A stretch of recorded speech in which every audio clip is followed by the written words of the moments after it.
আপনি কি জানেন লিওনেল মেসি ফুটবল ইতিহাসের প্রথম অধিনায়ক যে কিনা ইসরায়েলের বিপক্ষে ম্যাচ বাতিল করে জরিমানা গুনছেন?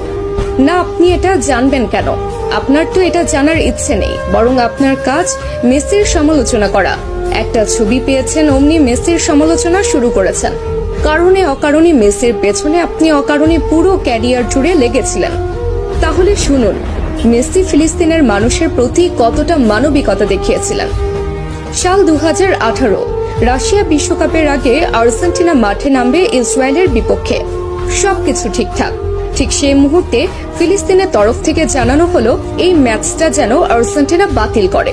কিন্তু আর্জেন্টিনা ফুটবল অ্যাসোসিয়েশনের তরফ থেকে সেটা সম্ভব ছিল না, কেননা এই ম্যাচটা বাতিল করলে মোটা অঙ্কের জরিমানা গুনতে হতো এএফএ কে। আর অর্থনৈতিক দৈন্য দশায় ভোগা আর্জেন্টিনা ফুটবল অ্যাসোসিয়েশনের তরফ থেকে সেটা সম্ভব ছিল না। ঠিক সেই মুহূর্তে ফিলিস্তিনের মানুষ সরাসরি খোলা চিঠি ছুড়েন মেসির কাছে।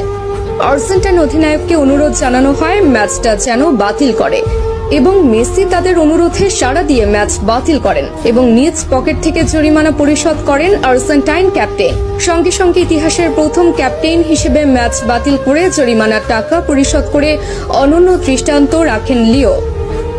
এবার বলুন, কোন মেসিকে নিয়ে সমালোচনা করেছেন?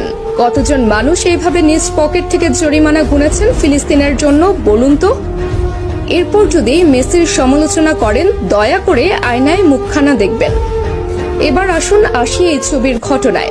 এই ছবি যেটা দেখছেন সেটা মেসি ছিলেন, কিন্তু মেসি তো সেখানে একা ছিলেন না, অথবা মেসির কোনো ব্যক্তিগত সফরও সেটা ছিল না, বরং সেটা ছিল ক্লাব বার্সেলোনার সফর। যে সফরে শুধু মেসি একা নন, বরং পুরো বার্সেলোনা টিমই ছিল। এমনকি সেই সফরে ব্রাজিল তারকা নেইমারও ছিল সঙ্গী। তাহলে সেই সমালোচনা কেন মেসির গায়ে একা আসবে? তাছাড়া প্রশ্ন আছে আরো একটা, সে সফরের জন্য ফিলিস্তিনের পক্ষ থেকে কোনো অনুরোধও জানানো হয়নি সফর বাতিল করার জন্য, অথবা ফিলিস্তিনিরাও সেই ছবি নিয়ে কখনো আপত্তি তুলেনি। কিন্তু যখন তারা মেসিকে অনুরোধ জানিয়েছে, সঙ্গে সঙ্গে মেসি সে অনুরোধে সাড়া দিয়েছে। এবার বলুন, মেসি তাহলে কিভাবে ওই ছবির জন্য সমালোচনার প্রাপ্য হন? বরং মেসি ফিলিস্তিনের জন্য যা করেছে আজ পর্যন্ত ফুটবল ইতিহাসের আর কোনো অধিনায়ক করে দেখাতে পারেননি।